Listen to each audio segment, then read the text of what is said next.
En el episodio de hoy entrevistamos a Daniel Lacalle Fernández. Daniel, ¿qué tal? ¿Cómo estás? Muy bien, gracias por invitarme. Nada, el placer es nuestro, nos apetecía muchísimo venir aquí, además a tus oficinas, o sea que es todo un lujo. Nada, Daniel, empezamos un poco por el principio, para la poca gente que no te conozca, para poner un poquito en contexto, que nos cuentes un poco tu historia, background, lo que te apetezca un poco contar. Bueno, muy sencillo. Yo básicamente terminé la carrera de empresariales, empecé a trabajar en el sector petrolero, donde estuve en finanzas internacionales, luego a cargo de África y Medio Oriente, y de ahí pasé al sector de electricidad y gas, y después pues tuve la oportunidad de irme a Londres a trabajar, porque me ofrecieron irme a la City, y entonces empecé en un banco de inversión.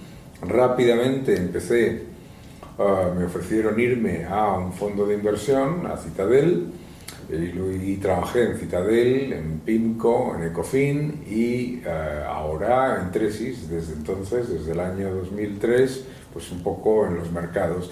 Y llevo dando clase de economía desde el año 2014. Yo no sé cómo sacas tiempo para todo. Es todo un challenge. Oye, ¿y siempre desde el principio habías querido ser economista? ¿Esta parte viene más de vocación o...? No. Yo creo que nadie sabemos lo que queremos ser, ¿no? Y por eso hay que probar y bueno, pues la vida y tus experiencias te van dando diferentes oportunidades.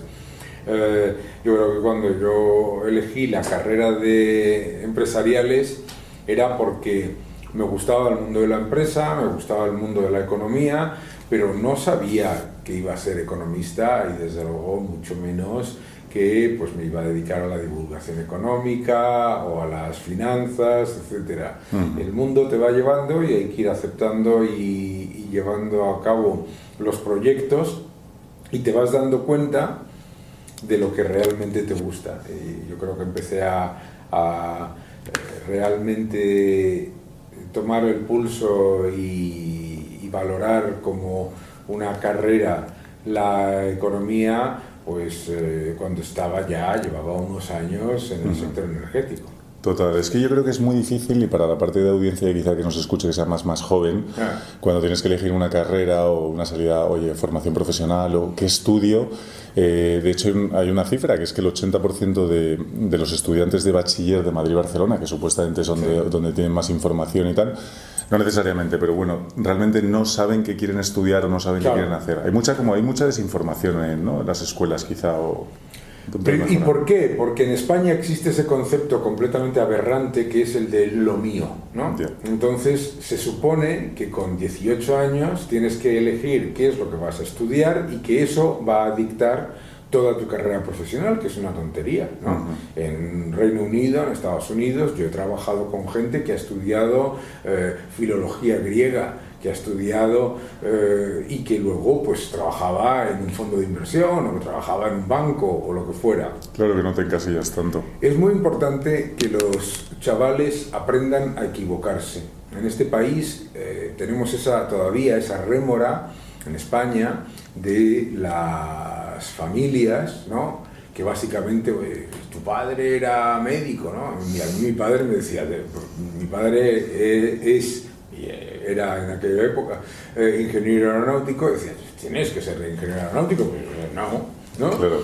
Entonces los chavales tienen que aprender a equivocarse y a aprender de los errores. Yo eso lo veo mucho con la gente que empieza a trabajar con nosotros, que piensa que, bueno, pues eso es como tiene que ser su decisión de trabajo toda la vida. Y no, lo que tenemos que hacer es ver, y no existen experiencias de las que no saques una lección o aprendas y que sirvan para tu bagaje, ¿no? Totalmente. Oye, hay una parte importante ahora, hablando ya, metiéndonos más en la situación macroeconómica, nacional e internacional. no paramos de oír, y es como que todos tenemos mucho miedo ahora mismo en el cuerpo, ¿no? De que, oye, en finales de 2022, en 2023 va a venir la crisis, ahora no sabemos si ya estamos en crisis, o sea, a finales del 23 o bien en el 24, es como que viene el coco. Quería preguntarte por tu visión, ¿ya estamos en crisis? ¿No? ¿A qué indicadores debemos mirar para realmente calibrar un poco la situación? Claro. ¿Qué es lo que suele pasar? Lo que suele pasar es que le tenemos miedo a una crisis, y entonces cuando se tiene miedo a una crisis es difícil que se entre en crisis, porque ¿cómo se genera una crisis? Por exceso de optimismo, por exceso de euforia, ¿de acuerdo? Entonces, si recuerdas el año 2008, tú que eres joven, pero si recuerdas las otras crisis, por ejemplo, yo recuerdo particularmente la del año 93. ¿De dónde vino? Del año 92, en el que en España nos creíamos lo mejor después de la creación del pan de molde, ¿sabes? O sea, creíamos que esto era la bomba, ¿no? Entonces, es muy bueno que la gente hable de que viene una crisis, porque eso te hace ser más prudente, no tomas exceso de crédito, no haces inversiones alocadas, o sea, eso en sí mismo es positivo. Ahora, se nos está intentando convencer en la narrativa, digamos, de lo que podríamos llamar el mainstream, que el estancamiento y el empobrecimiento es que no hay crisis. No, o sea, estamos en un país que tiene la mayor caída de la renta disponible de las familias de toda la Unión Europea. Estamos en un país que todavía no se ha recuperado del Producto Interior Bruto del año 2019, con el mayor aumento de deuda pública de todos los países de nuestro entorno, ¿no? Por lo tanto, estamos en una crisis, pero lo que pasa es que como la crisis, en vez de ser un pinchazo inmediato que da mucho susto, como es una especie de, como a los cangrejos, ¿no? Que se les va cociendo poco a poco en el agua y no se dan cuenta de que de que van a morir cocidos. Pues estamos en eso de una ralentización en la que te acostumbran a la idea, ya la hemos escuchado todos, que no recuperar el Producto Interior Bruto del año 2019 es crecimiento robusto, ¿no? Total, pero y por ejemplo en el escenario, has hablado del 93, ¿en el 2008 fue un bofetón que no veíamos que venía o también la gente más o menos estaba oliéndose? No, que no lo veían, que no se veía en España y que se negaba en España, claro. Era súper evidente. Yo venía a España a reuniones con empresas y fíjate, no en el año 2008 en su conjunto, entre enero y julio del 2008 venías a España y los comentarios eran, no, aquí no hay crisis, estas son cosas de los americanos que son todos tontos, el modelo español no se entiende fuera, estamos mucho mejor, los pisos nunca bajan, la deuda no importa, bla, bla, bla, bla, bla, bla. O sea, en España no es que tuviéramos un exceso de euforia en el año 2008, es que era una imprudencia generalizada, oye, y debo decir, incluso familiares, amigos, conocidos, porque venías de países del extranjero y literalmente, bueno, yo tuve una de mis primeras experiencias en medios de comunicación, en televisión española, a mí me llamaron terrorista financiero, por decir lo que estaba diciendo el mundo entero, ¿no? Entonces, lo bueno que ha tenido la pandemia ha sido que nos dijeron en el año 2020, cuando salta la pandemia y cuando cambian la política sanitaria, nos dicen, vamos a encerrarnos, vamos a encerraros a todos y va a ser, y cito, como unas vacaciones. ¿Qué hicieron las familias y qué hicieron las empresas? Dijeron, bajo ningún concepto, aquí va a venir una tremenda. Y esa reacción prudente de familias y empresas ha sido clave para que ahora no tengamos lo que sería no una recesión, sino una crisis de verdad, ¿no? Total. A ver, lo que sí que, por ejemplo, estamos viendo y salen los medios es pues empresas más del sector tecnológico, las grandísimas que conocemos todos, Sí. de Silicon Valley y tal, en plan de Google, por ejemplo, 12.000 despidos, Amazon 18.000, hablo de total, es internacional los datos, Microsoft 10.000, Elon Musk, que ha sido como un revuelo, que ha comprado Twitter, 80% de despidos de la plantilla. Entonces, claro, ¿esto cómo se interpreta? ¿Están siendo un poco más avanzados? ¿Es un síntoma claro de crisis? ¿Tú esto cómo lo ves? Bueno, las tecnológicas son siempre un síntoma claro de exceso y un síntoma claro de crisis. ¿Por qué? Porque cuando los tipos de interés son muy bajos y la liquidez es enorme por parte de los bancos centrales, las tecnológicas, como sectores adelantados, son los principales beneficiarios. Y los primeros que contratan gente para cosas que a lo mejor no necesitarán, ¿de acuerdo? Y son los primeros que ven porque los riesgos económicos, por una sencilla razón. Una gran compañía tecnológica, de estas que tú estás comentando, ve lo que ocurre en el consumo, en las preferencias de los consumidores, en las decisiones de inversión, de financiación, etcétera, etcétera, al segundo. Entonces entiende mucho más rápidamente que, por ejemplo, una petrolera o un banco, que suelen funcionar con información, digamos, no obsoleta, pero sí mucho más agregada y mucho menos, digamos, predictiva. Sí, yo creo que manejan data y métricas que de verdad les ayudan real time a saber cómo está un poco la temperatura del planeta, Claro. y de la economía. Claro. Y otro tema importante que ha salido hace poquito es, oye, la última subida del SMI.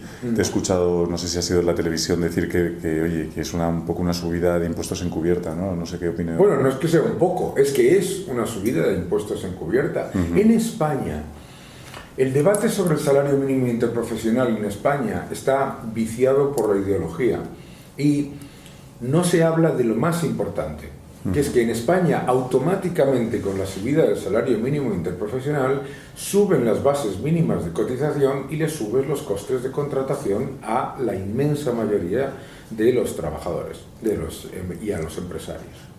Entonces, no entrar en esa parte es falaz e ideológico, porque claro, no es lo mismo que subas el salario mínimo interprofesional en Estados Unidos, donde no te suben los costes de contratación en proporción, que además al ser en proporción es bastante más que lo que sube el salario mínimo para la persona que lo cobra, a España.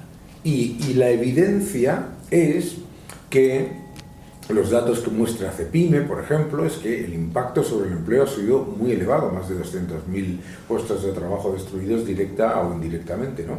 Claro, y muchas veces se dice, bueno, oye, pero si ha bajado el paro, no ha tenido impacto. Hombre, no. Si la economía está rebotando un 5%, el empleo debería estar rebotando significativamente más. Es decir, hay todo un desincentivo a la contratación en un país que, en cualquier caso, tiene la tasa de paro más alta de toda la Unión Europea. Es que nos olvidamos de eso. Total, es que para mí se juntan muchas cosas, porque está esa presión fiscal, luego está la falta de educación financiera, que yo creo que sufrimos en general en un país como España, porque al final todo el mundo quiere cobrar más, eso es evidente, y a mí no me parece mal porque es desarrollo económico, pero yo creo que realmente la gente, los empleados, los trabajadores desconocen cuál es el coste de empresa real, porque si vemos un salario de, oye, yo cobro 1.500 euros netos ya, pero el IRPF que están pagando y los seguros sociales, que es que casi son del 38%, es que a ti la empresa te está pagando 2.500 o 2.600 euros. Me encantaría que recibiesen el dinero íntegro ellos y luego ellos pagasen esos impuestos. Claro, es que así se solucionaba todo. En España, toda la demagogia sobre los malvados empresarios y todo eso, de verdad, se solucionaba dándole un cheque con su salario bruto al trabajador y que inmediatamente le pasase que tuviese que pagar los impuestos ese trabajador, él mismo. Total, así eso les dolería un poquito, porque lo verían de verdad. Claro, porque dices, es que recordar en España que un salario de 1.000 euros netos le cuesta al empleador casi 1.900, eso Claro, porque a mí me pasó una vez en la televisión, ¿no? Me hicieron lo típico que te hacen en las televisiones, que te ponen en un dúplex con una persona, y te dicen, y aquí está la señora X, que cobra 600 euros al mes, ¿qué le dice usted? ¿No? Y yo le dije, ¿brutos o netos? Claro. Y me dijo, ¿qué? Y yo le dije, brutos o netos, usted está cobrando 600 euros en su cuenta o 600 euros de salario, porque no es lo mismo. Y le dije, porque para que lo sepa, su salario son alrededor de 1.100. Sí, es un dato importante, pero bueno, y ya pensando en una situación totalmente apolítica y utópica, que es imposible, ¿cómo podríamos hacer para que la empresa, como empresa España, tuviese un desarrollo mayor, fuésemos más avanzados, desarrollásemos tecnología? ¿Qué medidas podríamos tomar? Bueno, son muchísimas, claro. Porque claro, el problema en España es un problema de muerte por miles de cuchillos, ¿no? Tenemos desincentivos al crecimiento empresarial, fiscales, burocráticos, administrativos, muchísimos. La cantidad de empresas que conoceréis vosotros, con las que hablaréis, que cuando facturan alrededor de 3 millones de euros, paran, ya no crecen más. ¿Por qué?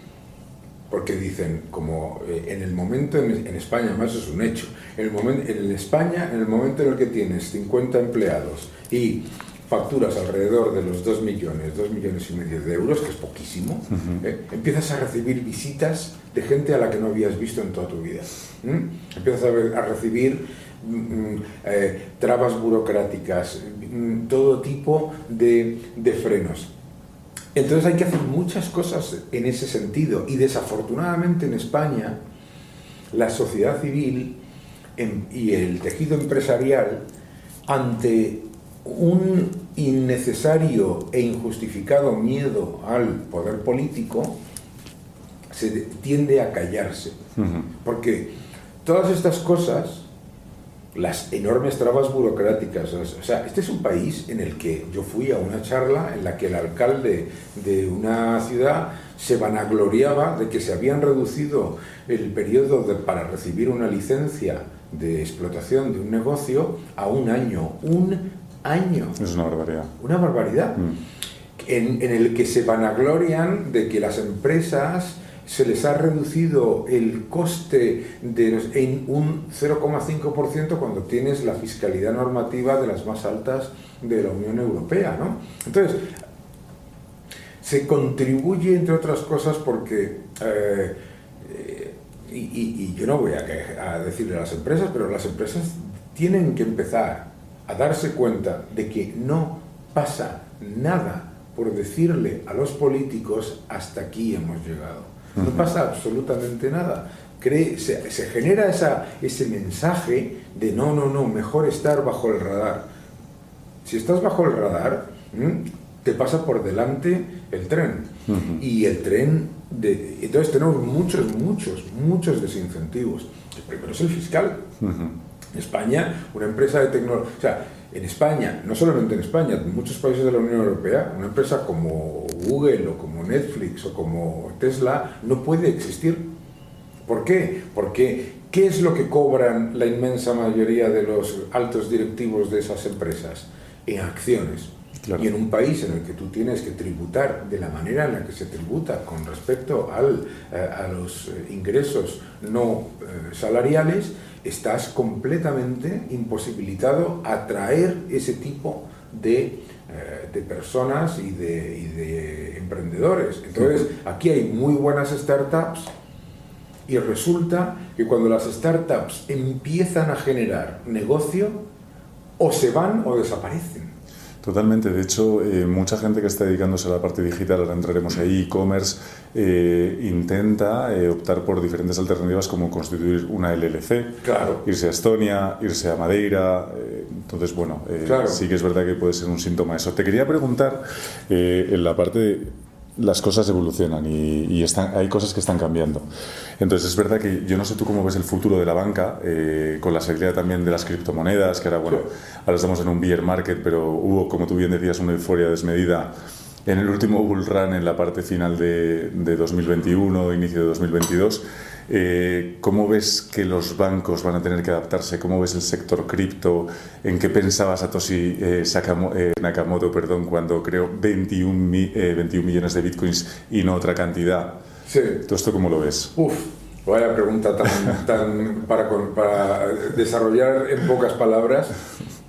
El sector bancario y las monedas fiduciarias no van a desaparecer, ¿de acuerdo?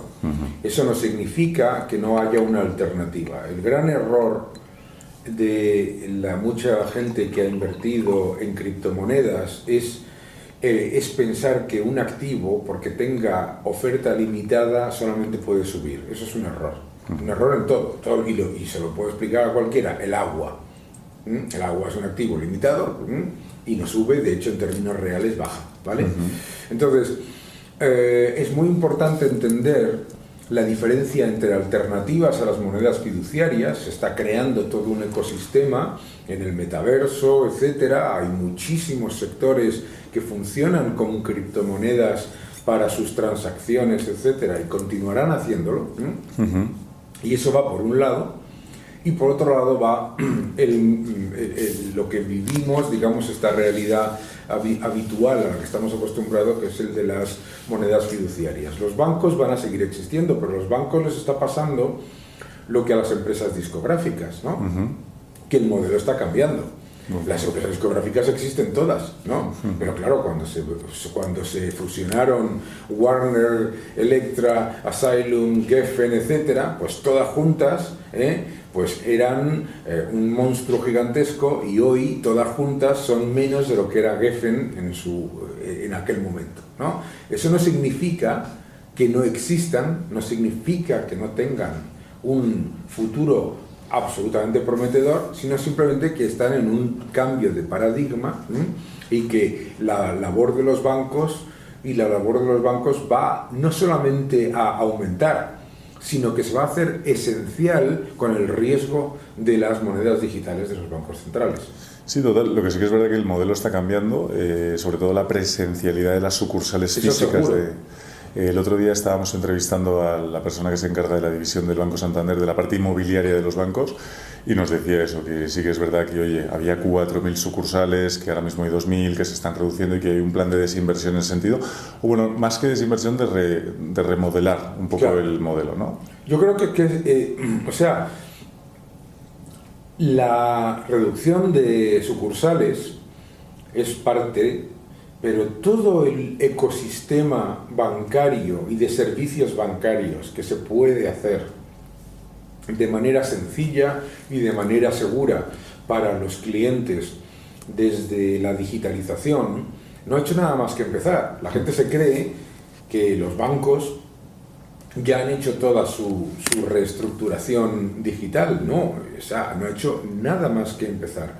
Y eso no significa que no exista alguna sucursal física, pero la idea de pensar que la sucursal es la solución a todo no tiene ningún sentido. Nada, de hecho, hay bancos 100% digitales, en el 26, Revolut. Claro, y la idea de que, y se puede prestar servicios a ciudadanos que sean, pues, mayores como yo, ¿no? o no. Gente de cierta edad, etcétera, de manera digital perfectamente. No es un problema en realidad de digitalización. La gente mayor está mucho más digitalizada de lo que se piensa. Es un problema de percepción de riesgo, que no es el mismo, que no es lo mismo. O sea, la razón por la que muchas personas mayores tienen miedo a no ir, es que siguen pensando en un banco como si fuese la casa del tío Gilito, esa en la que vivía, ¿sabes? Que la gente no las monedas de oro, joven, nadando. Aunque que estaba nadando en monedas, ¿no? Y yo creo que eso está cambiando rápidamente, y no ha hecho nada más que empezar. Vamos a ver bancos mucho más digitalizados. ¿Y cómo te imaginas tú, por cerrar el tema cripto, y más hablando de Bitcoin o de las grandes, porque luego hay muchísimas shitcoins y tal, ¿te imaginas que las criptomonedas las usaremos como moneda para el día a día? Es decir, No, me imagino las criptomonedas más como alternativas dentro de unos ecosistemas y unos universos muy diferentes. Es muy probable que en el futuro utilicemos, en vez de comprar, por ejemplo, en Amazon, eso lo empezó Facebook, ¿verdad? En vez de comprar en Amazon con euros o con dólares, en el que cuando compras, yo compro mucho en Amazones de otros países, ¿no? En Amazon de Japón compro discos japoneses, etcétera, ¿no? En vez de comprar en yenes o en dólares, comprases en Amazones, claro, o en lo que fuera. En su token, ¿no? En su token, claro, ¿verdad? Yo creo que eso es imparable. Ahora mismo lo vemos como ciencia ficción y pensamos que es ciencia ficción, pero todos los ciudadanos del mundo no, todos los ciudadanos de España que han comprado con bonos del corte, con los corticoles, se llamaban, ¿no? Es verdad, es verdad. Eso era una criptomoneda analógica, ¿no? Sí. Es decir, que lo vamos a ver.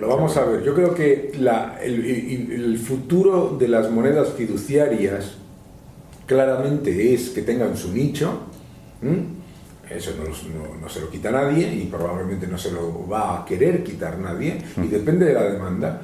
Y por otro lado, yo creo que vamos a ver una democratización del entorno de monedas mucho mayor. Ahora, el error de los inversores, quiero repetirlo para que quede bien claro, es pensar que eso significa que tengan que subir. El dólar es la moneda de reserva del mundo y su poder adquisitivo se reduce, ¿no?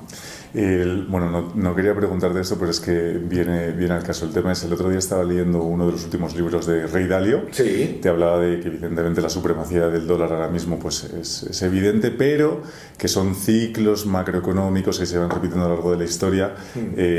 Nos daba a entender que el dólar, no sabemos cuándo, pero está ahora mismo en el punto más álgido, ya lo ha pasado, ahora está cayendo, y que a futuro perderá esa hegemonía y que vendrán pues probablemente otras monedas como puede ser la China. Entonces yo no sé realmente si comparte esta visión de Ray Dalio de los macrociclos. No, y además he tenido la oportunidad de discutirlo con él. Qué bueno. La razón por la que nosotros aceptamos una moneda no es porque una economía sea más pujante o menos pujante, o porque tenga un ejército más grande o un ejército más pequeño, sino porque la siguiente persona, si hacemos una transacción en una moneda, tú y yo, la siguiente persona con la que tú o yo vamos a hacer una transacción va a aceptar esa moneda a ese valor. Por lo tanto, una moneda es lo más democrático que existe. Ningún gobierno puede decirte lo que vale una moneda. Y por lo tanto, es la demanda la clave. China es el 17% de la economía mundial, más o menos, ¿no? Bien, su moneda se utiliza en menos del 4% de las transacciones globales. Eso no es por casualidad. Eso es porque tiene controles de capitales y además un tipo fijado que no es real, ¿vale? Y los propios ciudadanos, las propias empresas chinas no utilizan el yuan si pueden. Si pueden, ¿de acuerdo? Entonces, la razón por la que el dólar mantiene su hegemonía no es porque la Reserva Federal o la economía norteamericana lo estén haciendo muy bien, sino porque el resto se dedica a hacerlo peor. Entonces no hay alternativa. Claro. Y lo que podría haber sido una alternativa, ¿de acuerdo? El euro, tiene riesgo de redenominación. Entonces, es más probable que efectivamente el dólar vaya perdiendo peso en transacciones internacionales, y también el yuan, el rublo, la libra, el euro, y que se vayan tokenizando las transacciones globales en otras monedas. Por eso tienen tanta prisa por introducir e imponer una moneda digital de los bancos centrales. Sí, además esto, por las últimas noticias, viene dentro de poquito. Pero bueno, oye Daniel, hay un melón importante que quiero abrir, si te parece, vamos a tratarlo. Es la parte de la digitalización, de la inteligencia artificial. Y quería empezar comentándote un tema que a nosotros, además, en MediaPower nos afecta directamente, que es la parte de los fondos europeos Next Generation, las ayudas del kit digital, que afectan al tejido PYME entre 1 y 49 empleados. Y realmente me gustaría preguntarte qué opinas de estas ayudas y cómo, qué recomendarías a las pymes para que, oye, que de verdad las utilicen de forma eficiente y que les den un impulso a su negocio, ¿no? Lo primero es que se olviden de los fondos europeos. Lo llevo diciendo desde que se lanzaron. O sea, la probabilidad de que fracasaran, lo dije cuando salieron, era del 100% y ahí está, ¿eh? Que se olviden. No existe ningún problema ni ninguna barrera para las pymes para digitalizarse, ninguna. Es barato, es sencillo, es fácil y además hay todas las oportunidades de financiación. La no digitalización de las pymes no tiene absolutamente nada que ver con el acceso a capital. Y la razón por la que están fracasando los fondos europeos es esa, es porque están orientados a sectores en los que jamás ha habido el más mínimo problema para acceder a capital. Entonces, no solamente vas a un sector en el que no había ningún problema, sino que además estás introduciendo más trabas burocráticas, más control político, etcétera, etcétera. Entonces, hay que convencer a las pymes de la importancia de la digitalización porque no entienden lo que significa. Las pymes se creen que la digitalización es tener un correo electrónico y una página web. Hombre, las pymes, no todas, claro, digo, pero en general, ¿de acuerdo? No. O sea, la digitalización es acceder a muchos más consumidores en mucho más entorno, y gestionar tus datos de manera correcta. O sea, un gran canal de captación comercial de clientes. Es el mayor canal de captación comercial. Fíjate un dato que aterra, que debería aterrar y no sale en ningún sitio. La inmensa mayoría de las empresas de España tienen el 100% de sus ventas a menos de 30 kilómetros de donde tienen la sede. Eso ya te dicen, no, es que el problema de España es que las empresas se fijan solamente en la demanda nacional. Ojalá, si se fijasen siquiera, ¿sabes? O sea, la mayoría se mueven en círculos de demanda bajísimos, por lo tanto ni siquiera están afectadas por una crisis. Con un pequeño cambio de ciclo, se van todas por delante. Total, yo creo que es una herramienta fundamental. Nos has dejado un gran titular. Esto luego nosotros lo utilizamos como Reels, como Shorts. Sí. Son grandes titulares. Pero yo creo que sí, yo creo que es fundamental. Y luego también está la inteligencia artificial. No sé si ayer leí que Microsoft acaba de invertir 10 billion. No sé si en CAS, en otro tipo de vehículos, pero 10 billions en OpenAI, en la parte de ChatGPT, que ahora está como sonando tantísimo. Y es una cosa que también yo creo que son herramientas que van a acabar estando ahí. Google claro, acaba de sacar otro y que también pueden utilizar las pymes. No, es que tienen toda la disponibilidad. O sea, cualquiera de nosotros que utilizamos YouTube, que utilizamos Google, que utilizamos Amazon, tienes todo un universo de opciones dentro de esas plataformas para fortalecer tu crecimiento, fortalecer y utilizar tus datos, etcétera, etcétera, espectacular, y también fuera, ¿no? La inteligencia artificial, todo esto de lo que estamos hablando es imparable, ¿no? Total. Y ¿sabes lo que pasa? Mira, los ciudadanos y las empresas, sobre todo las pequeñas y medianas empresas, quieren progreso, pero temen el cambio, ¿de acuerdo? Entonces, lo que suele ocurrir es que están en muchos casos esperando a que algo que saben que va a pasar no pase, ¿vale? Por ejemplo, tienes una tienda y estás viendo que pasa a la gente, pero no compra, ¿no? Pero esas personas están comprando de otra manera. Y estás esperando que eso cambie y que a lo mejor si pones una luz así, va a entrar más gente. Yo creo que es muy importante educar en algo que es espectacular, ¿no? O sea, en Corea del Sur, en Japón, yo he conocido muchísimas empresas que no tienen ninguna actividad y que producen cosas allí, y que no tienen ninguna o muy poca actividad en su país. Todo lo exportan, ¿no? En España se ha hecho un esfuerzo, pero nosotros nos pasa, en España se reacciona admirablemente a las crisis. las pymes, las empresas se ponen rápidamente y se adaptan muy bien. Pero en cuanto sales de la crisis, parece como que hay una sensación como de alivio y dicen, ya está, hasta aquí hemos llegado. Qué estrés, ¿no?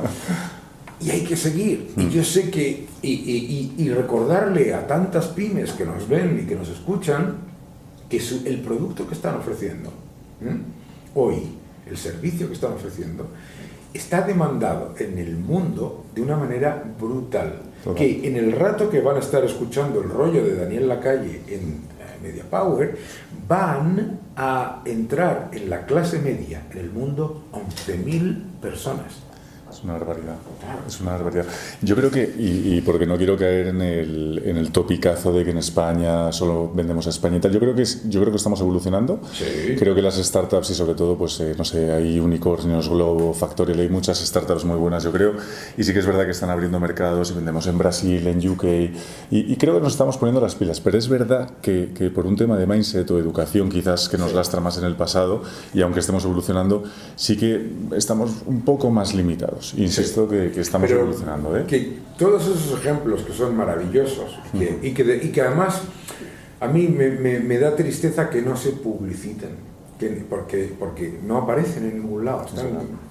Entonces todos esos ejemplos que son maravillosos son fíjate, el otro día había los datos de startups, en España hay 3 millones y pico de empresas, estamos hablando de una cantidad bajísima. Y sobre todo porque aquí se habla de startups, se habla de emprender. Yo lo que quiero son empresarios. Total. Yo lo que quiero son empresarios, emprendedores. Yo tengo un amigo que dice que emprendedor significa pérdidas, ¿no? Eso no, parece. O sea, empresarios, gente que no que venda, sino que gane, no que tenga ideas, sino que las convierta en empresas sostenibles, porque no hay nada más insostenible que las pérdidas. Yo estuve en una universidad hace poco en el que había unos proyectos empresariales que nos enseñaron para unos premios, y decía, todo esto son quiebras. O sea, por favor, o sea, no hay nada más insostenible que las pérdidas y no hay nada más negativo que introducir en la mente de los ciudadanos que hay algún loco por ahí que hace una startup que está muy bien, pero que luego desaparece en la nada. No, total, eso no. Lo que sí que hay un punto, y creo que en los últimos años que han sido un poco de vacas gordas, ha estado muy de moda, es invertir barbaridades de dinero en empresas que están invirtiendo en crecimiento y por eso no son rentables, pero claro, en el speech de venta, cuando presenté a inversores, les dijeron, no, claro, es que somos rentabilidad negativa porque estamos invirtiendo salvajemente en crecimiento. Sí, eso está muy bien. Además, todo el mundo que invierte en startups sabe que los negocios pueden ir peor o lo que sea. Siempre va a haber una apuesta a un futuro. Pero a mí el concepto que se introdujo hace unos años de 1 millón de euros por diapositiva de PowerPoint. No, ¿entiendes? Esa idea de... Es que a nosotros nos llegaban proyectos que eran nada, de gente que valoraba su proyecto de nada en 5 millones. ¿Y por qué 5 millones? Digo, hombre, pues probablemente porque decían, si les pido 1 les va a parecer poco y si les pido 10 les va a parecer mucho. Y si les pido 5 me dan 2,5. Entonces está basado no en la nada, sino en menos que la nada, ¿no? Entonces, como decía Ken Griffin, mi ex jefe en Citadel, paper profits go to the bin. Los beneficios de papel van a la papelera. Aquí hay que presentar proyectos en los que además quiero ver skin in the game, porque a mí eso de que tú me des 1 millón de euros para que yo me vaya y te deje a ti para hacer el write down, no. Entonces, bueno, yo creo que hay, pero vuelvo a repetir, maravillosas las iniciativas y por supuesto hay cosas estupendas que se tienen que publicitar, que se tienen que hacer.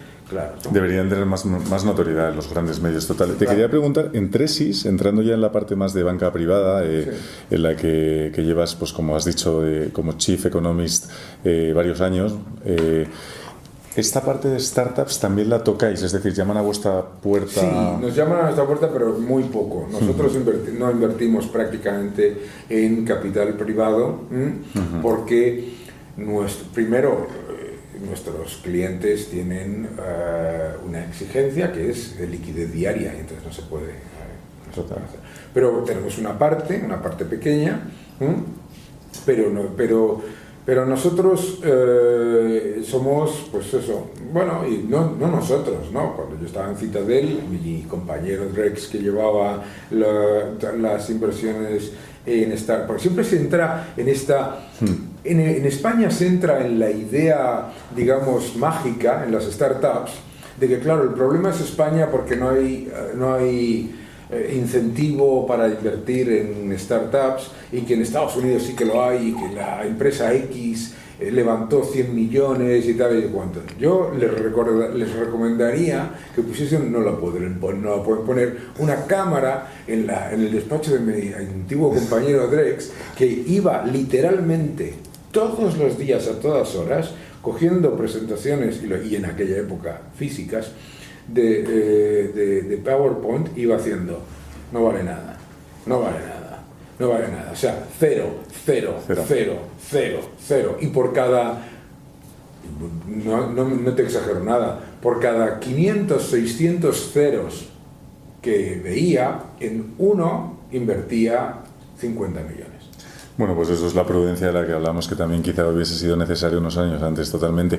Oye, y entrando más en la parte de Tresis, Daniel, ¿cómo es un poco tu día a día, tus funciones, gestionar equipos de alto rendimiento? ¿Cómo es ese desafío diario? Bueno, lo más importante es siempre rodearte de gente que son todos mejores que tú. Entonces nosotros lo que queremos es gente que piense por sí misma, gente que trabaje por sí misma, y tenemos una cultura de dar a los que trabajan con nosotros un nivel de autonomía y de responsabilidad y de ownership de esa responsabilidad máximo, ¿no?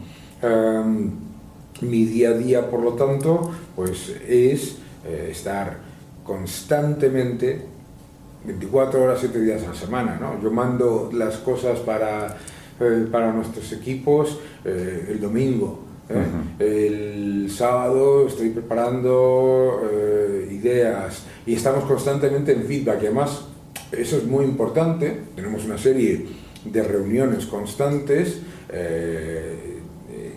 virtuales, en las que cualquiera, o sea, aquí nadie dice, es que ha dicho Daniel no sé qué, o ha dicho José Miguel no sé cuánto, en el que se ponen en dudas, y tenemos la ventaja, además, de que nuestras ideas y nuestras propuestas, no hay nada más maravilloso que el precio. El precio te dicta exactamente lo que está ocurriendo, y si te has equivocado o no. Entonces aquí estamos, pues, todo el tiempo analizando qué es lo que ocurre, analizando en qué podemos buscar oportunidades, y sobre todo teniendo en cuenta nuestro perfil. Nosotros somos inversores a largo plazo.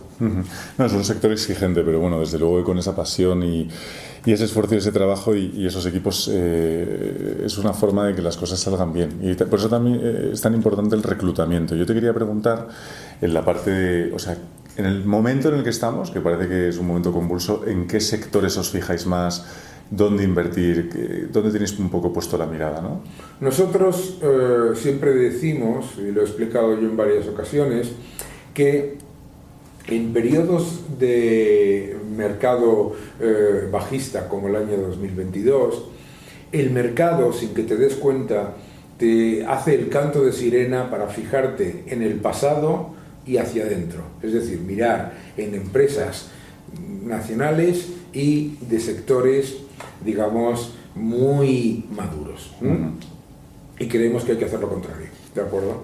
Vale. Y creemos que hay que hacer lo contrario, hay que mirar hacia afuera y hacia el futuro, ¿de acuerdo? Entonces nosotros hemos identificado ya hace muchos años 3 tendencias globales en las que invertimos. Una es la tecnología con beneficios, ojo, que la tecnología con beneficios. Nosotros no invertimos como Cathy Wood o en empresas que no tienen beneficios. Todo lo que tiene que ver con sostenibilidad. Sostenibilidad no es pérdidas, sino todo lo que tiene que ver con mejora de procesos, mejora de eficiencia, etcétera, y demografía. La longevidad en los países desarrollados, yo le llamo ya longevidad porque envejecimiento no me gusta, que ya me pilla por ese lado, así que longevidad, ¿vale? Y lo que te decía antes, el crecimiento de la clase media en los países emergentes, que es espectacular, y eso es lo que, vuelvo a las pymes, tienen que fijarse, que mientras se están preocupando si en su barrio se compra más pan o más zapatos, en el mundo la demanda de esos bienes y servicios se está disparando.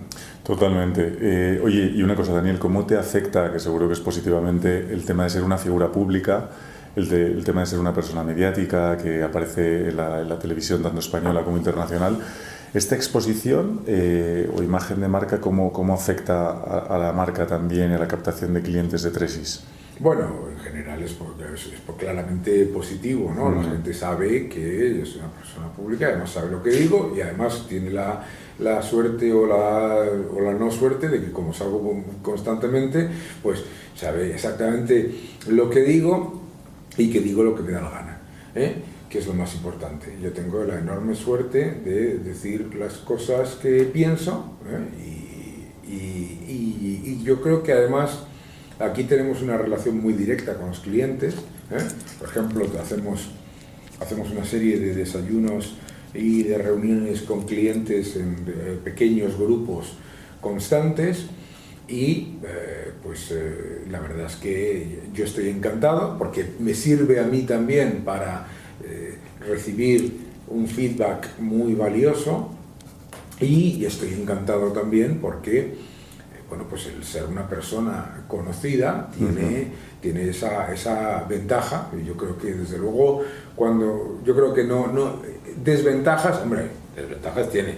Bueno, la exposición un poco y que como hablas con libertad y transparencia saben realmente el modelo de pensamiento, ¿no? Sí, pero vamos, yo creo que lo único que te puede llevar en esta vida a que la gente es esconder lo que tú piensas. Yo digo lo que yo pienso y nadie puede dudar de cuál es mi posición ideológica de pensamiento sobre la economía, etcétera. Nadie, ¿no?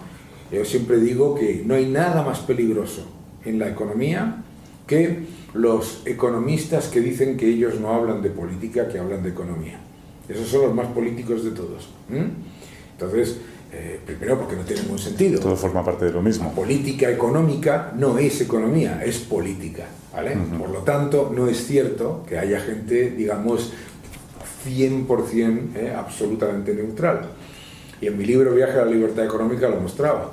Y entonces yo creo que la gente te agradece precisamente eso, la honestidad y la claridad. Y luego puede estar de acuerdo conmigo o en desacuerdo. Hay algunos clientes que dicen, pues yo es que no estoy tan de acuerdo contigo en esto, pero no son tantos, Luego, eso es otra cosa que me he encontrado siendo conocido. Que en las conversaciones, ¿no? Que te encuentras a la gente en los aves, en los aviones, en los cuantos, y no te vayas a creer que yo no estoy de acuerdo con todo, pero con la mayoría. Ah, sí, interesante. Ahí acabas de mencionar un libro anterior. Me gustaría hablar también de esta faceta como divulgador y escritor. Tienes muchos libros de éxito. Me gustaría hablar un poco sobre tu último libro, ¿no? Publicado en 2022, lo tenemos aquí presente, Haz crecer tu dinero, y relatas un poco también las experiencias y conversaciones con los mejores inversores del mundo. ¿Qué es lo que, para que la gente que quiera acercarse a comprarlo, un poco de qué va el libro? El libro va primero de desmitificar muchas de las cosas que se le venden a la gente en inversión, ¿no? La primera, que los grandes inversores no se equivocan y que son los pobres minoritarios los que sufren los vaivenes del mercado. Y a través de esas experiencias, es un libro autobiográfico y a la vez divulgativo, que da una serie de herramientas para crear patrimonio. Recordarle a la gente que el patrimonio de todo el mundo que conocemos ahora se ha hecho en épocas de muchísima mayor volatilidad y muchísimo mayor riesgo e incertidumbre que ahora, ¿verdad? Entonces, bueno, pues el libro habla de tecnología, habla de valoración, y todo para el ciudadano que esté interesado en el mercado y en la economía, pero no necesariamente que sepa, que tenga una gran experiencia. Eso que has dicho es verdad, y yo creo que no tomamos constancia. Los tipos de interés actuales que nos parecen que están por las nubes, pero anteriormente, hace años, estaban muchísimo más altos, ¿no? Claro. Mi primera hipoteca me la dieron al 13,8%. Imagínate. Eso dice dos cosas. Uno, la edad que tengo, y dos, la inflación que había. Entonces, cuando la gente dice las familias lo están pasando mal porque los tipos han subido al 3%, con la inflación al 6%, significa que son tipos negativos del 3%. ¿De acuerdo? Es decir, es como si a mí, en el año en el que me dieron una hipoteca al 13,8%, me lo hubiesen dado al -6%. Exactamente. Qué agobio, el 13%. Me estoy agobiando. 13,8%, que parece una tontería la diferencia. No. Y no se daban hipotecas a 40 años, Claro. y no se daban hipotecas por el 100% del valor del precio del inmueble, etcétera, etcétera, etcétera. Vamos, la gente está ahí un poco más asfixiada. Pero bueno, oye, y ya por tratar también temas de futuro, ¿cuál es tu visión y tus retos de desafíos para los próximos años? No, yo creo que seguir haciendo lo mismo y todo lo que vaya apareciendo, pues aprovecharlo, ¿no? Aprovechar todos los retos, no los decidimos. Nuestro objetivo nunca debe ser qué es lo que quiero hacer dentro de 5 años, ¿no? Sino qué es lo que quiero hacer dentro de 20 años, ¿de acuerdo?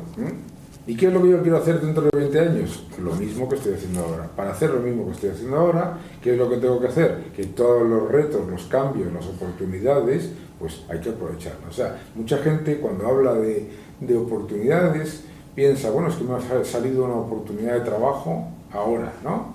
Bueno, debería estar pensando no en esa, sino en la siguiente, ¿vale?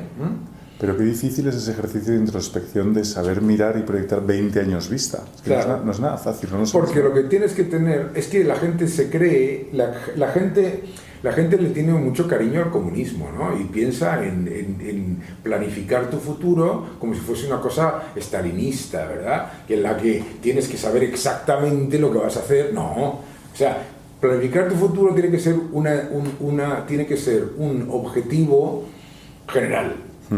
¿De acuerdo? Que es ser dueño de mi tiempo, ser dueño de mi pensamiento y tener la libertad para gestionarlo. ¿Vale? Ese es mi objetivo. Y dice, ¡hala, qué objetivo! Más poco claro. Por supuesto, porque lo que tú tienes que hacer es, a medida que va apareciendo las diferentes oportunidades, retos y dificultades, aprovecharlos, ¿no? Totalmente. Oye, Daniel, para conocer un poco al Daniel más personal, preguntas como, por ejemplo, ¿cómo organizas un poco tu día a día? Con una agenda tan apretada y que viajas de Londres a Madrid, ¿cómo lo haces? Pues mirad, aquí repetimos mucho una frase completamente falsa, y es que no tengo tiempo para nada. Y es mentira. Un topicazo. Tienes un topicazo, tienes tiempo para todo. Tienes tiempo para todo. Lo que pasa es que no se tiene tiempo para todo si además de las cosas que quieres y tienes que hacer, pues quieres, yo qué sé, pues tener muchas más horas de ocio o muchas más horas de no sé cuánto. Hay tiempo para todo. Yo tengo la suerte de poder gestionar mi tiempo con absoluta libertad. Entonces, pues eso te da mucha capacidad. Pero luego, por supuesto, pues hay tiempo, todo el tiempo para hacer. ¿Cómo tienes tiempo para escribir? Pues en un avión se escribe maravillosamente. O en un ave, como has dicho antes. En un ave, o lo que se haga, etcétera, etcétera. Oye, cada uno que haga lo que quiera, por supuesto, que eso también es gestionar tu tiempo, pero no podemos decir que no hay tiempo para hacer X. Y yo lo que hago es que, pues, tengo la enorme suerte de que lo que hago es lo que me gusta. Entonces, yo, pues, mi tiempo libre es también dedicarme a la economía y dedicarme a los mercados. Y ya ves, pues y luego, pues, si quieres hacer deporte, pues ala, no tienes media hora para hacer deporte. Justo te iba a preguntar, ¿te gusta hacer deporte? ¿Algún deporte en particular? Pues yo hago boxeo. ¡Qué bueno! Yo hago boxeo. ¡Qué bueno! Me gusta muchísimo el boxeo. ¿Tienes aquí un sitio muy bueno de boxeo que han abierto cerquita, Favela? No sé si no lo conozco. Yo, bueno, no voy a hacer aquí publicidad, pero yo voy al lado de casa, hago boxeo y luego hago ejercicio en casa. Tengo mis pesas, mis historias y todos los días, ¿sabes? Me sacas. Yo creo que es importantísimo hacer deporte, oxigena la mente, te vienen ideas, a mí me vienen muchísimas ideas en el gimnasio, yo creo que es muy importante. Sí. Y cosas yo soy un poco de deportes de fuera, eso sí, Ya. No me gusta ni el fútbol, ni el golf, ni el tenis, ni nada. No me gusta eso, es verdad, pero fundamentalmente porque la cantidad de tiempo que requiere con respecto al ejercicio que haces es mucho menor, es demasiada. Sí, sí, es verdad. Nada más. A otra gente lo pasa porque también es ocio, Yo Sí, no tengo sí. nada en contra de ello. Pero yo lo que sí busco es que el rato que hago deporte. Y ya está, intensivo, un hit. Sí, pum, pam. Y oye, ¿alguna serie, estas son preguntas más chorra, pero alguna serie de televisión que te guste o...? Uf, yo soy muy fan de las series de televisión. Qué bueno. Súper fan. Qué bueno. Súper fan de las series de televisión. Sí. A mí me gustan muchísimo. Una de mi serie favorita de todos los tiempos, Los Soprano. Buenísima. Me encanta. Una de mis series favoritas también, Better Call Saul. Aquí sí, ¿no? Yo no la he visto. Es el spin-off de Breaking Bad. Buenísima, Better Call Saul. Eso la debe ver todo el mundo. Muchas. Me la apunto, esa la veré. Pues nada, oye, Me gustan Daniel. mucho las series coreanas. ¿Sí? Sí. ¿Alguna en concreto? Las series y las películas coreanas. Sí, pues mira, más las películas, la verdad. Me gustan mucho las películas coreanas porque no son nada políticamente correctas, ¿no? Una buenísima, no me acuerdo ahora cómo se llama, una buenísima de zombies, de un chaval que se queda en un apocalipsis zombie encerrado en un apartamento. Ah, sí, ¿La conoces? la he visto el tráiler, no me acuerdo el nombre Y hay porque otra estoy con un nombre buenísima rarísimo. que es de un señor que ve un asesinato en la puerta de su casa, pero como se acaban de comprar el apartamento, no le gustaría que bajase el precio del apartamento.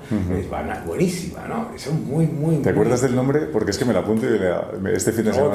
Claro, ahora no me acuerdo lo que he visto. Buah, es que además que a lo largo de eso, como que hablábamos, ¿cuándo tienes tiempo para ver series? Pues todos los días, ya. Todos los días, ¿no? Los momentos en los que viajas siempre sacas huecos. Daniel, ha sido un auténtico placer. Espero que hayas estado a gusto. Muy bien. Y muchísimas gracias. Muchas gracias a vosotros.